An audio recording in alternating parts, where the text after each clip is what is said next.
Hi నమస్తే, welcome to Mara media. నేను మీ కేవీఆర్. చంద్రబాబు గారు కాకుండా ఇంకెవరు అధికారంలో ఉన్నా, ప్రతిపక్ష నేతలు ఇంకెవరు అధికారంలో ఉన్నా తిరుమలకొండ అపవిత్రమైపోయింది. ఆ పవిత్ర పుణ్యక్షేత్రాన్ని అన్యమతస్తులకు కేంద్రంగా అడ్డాగా మారుస్తున్నారని చెప్పి ఇక మన పచ్చ బ్యాచ్ అంతా గగ్గోలు పెడతా ఉంటారు కదా. ఇప్పుడు మరి కూటమి సర్కార్ అధికారంలోకి వచ్చిన తర్వాత ఎన్నెన్ని దారుణాలు, ఎన్నెన్ని దుర్మార్గాలు, ఆఖరికి టీటీడీ చరిత్రలోనే, ఆ కలియుగ దైవం చరిత్రలోనే ఎప్పుడూ లేనట్టుగా ఆఖరికి తొక్కిసలాడ కూడా జరిగి 7 భక్తులు చనిపోతే దిక్కులేదు. ఇంకా ఇట్లాంటి పుండాకోరు పాలనలో తిరుపతి లడ్డు నాణ్యత ఇక ఎంత పెద్ద ఇష్యూ అయిందో చూసినాం కదా. ఇప్పుడు ఆఖరికి అన్యమతస్తులను వెలివేయాలి, టీటీడీలో ఓన్లీ హిందూ భక్తులకు మాత్రమే పెద్దపీట వేయాలని చెప్పి ఇక నిర్ణయాలు తీసుకున్న తరుణంలో ఒక ముస్లిం తిరుమల కళ్యాణ మండపంలో ఇట్లా కారులో వచ్చి తమిళనాడు నుంచి కళ్యాణ మండపంలో నమాజ్ చేస్తున్న విజువల్ ఇప్పుడు వెలుగులోకి వచ్చింది. ఆ ముస్లిం ఆ తురక వ్యక్తిని అరెస్ట్ చేసి ఏదో అదుపులోకి తీసుకొని ఎందుకు ఇట్లా చేస్తామని చెప్పి నిలదీసే ప్రయత్నం చేస్తా ఉన్నారట.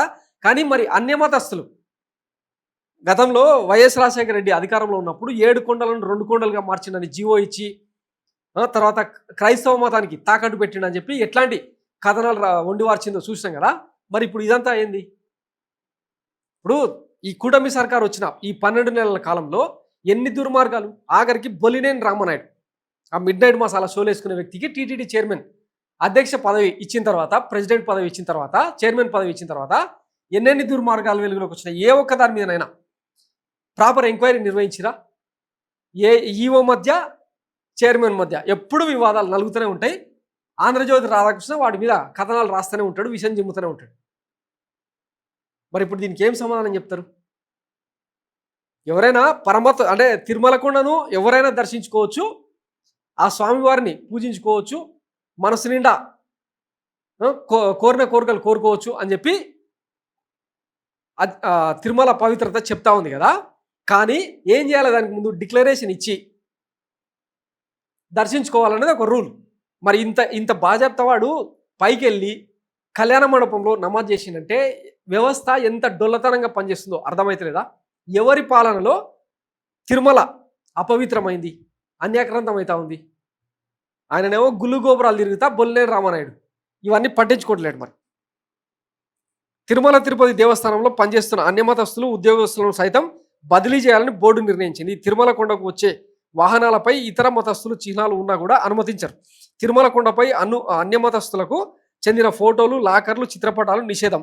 ఇతర మతస్థుల ప్రార్థనలు చేయటం కూడా నిషేధం. అలాంటి పవిత్రమైన కలియుగ వైకుంఠ నాథుడు కొలువైన వెంకటేశ్వరుని సన్నిధిలో ముస్లిం మతానికి చెందిన వ్యక్తి నమాజ్ చేయడం అనేది పెద్ద ఎత్తున విమర్శలకు తావిస్తుంది.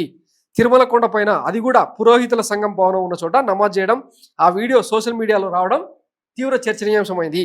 తిరుమలలో మరోసారి అపచారం జరిగింది. శ్రీనివాసుడు సన్నిధిలో భద్రతా వైఫల్యం మరోసారి బట్టబయలైంది.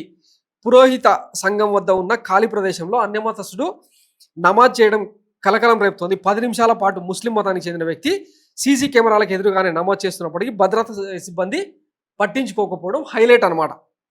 పెహల్గాం దాడి తర్వాత తిరుమలలో ముస్లిం వ్యక్తి నమాజ్ చేయడం భక్తుల ఆందోళనకు గురవుతున్నారు. సీసీ ఫుటేజ్లో కనబడుతున్న వ్యక్తి ఎవరు, ఎక్కడి నుంచి వచ్చాడు? హిందువుల పవిత్రంగా భావించే తిరుమల కొండపై ముస్లిం వ్యక్తి నమాజ్ చేసినా పట్టించుకోకపోవడంతో అనేక అనుమానాలు వెలువెత్తా ఉన్నాయి. తిరుమలలో అన్యమత ప్రచారం చేయకూడదనే రూల్ ఉన్నా అతిక్రమించడంపై పలువురు భక్తులు ఆగ్రహం వ్యక్తం చేస్తున్నారు.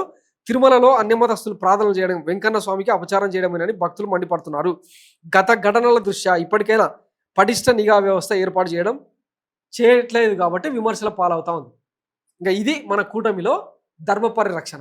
ఒక ఆయననేమో సనాతన ధర్మ పరిరక్షకుడు, ఇంకొక ఆయనేమో హిందుత్వానికి ఎజెండా గాడ్ ఫాదర్ లాంటుడు. మరి ఇక వీళ్ళ కూటమి సర్కార్లో ఇన్ని దారుణాలు, దుర్మార్గాలు జరుగుతూ ఉంటే ఎవరికి చెప్పుకోవాలి? ఆఖరికి ఆ స్వామివారి పవిత్రతను దెబ్బతీసేలాగా, తిరుమల అంటేనే ఒక అంటరాని ప్రాంతంలాగా భావించే స్థితికి తీసుకొస్తా ఉన్నారు. సో ఇంకా కలియుగ దైవమే వీళ్ళకు శిక్షలు వేయాలి. ఇంకా అంతకు మించే ఆప్షన్ కూడా లేదు. వేచి చూద్దాం ఏం జరుగుతుంది. Thanks for watching Mara media. నేను మీ కేవీఆర్. Thank you.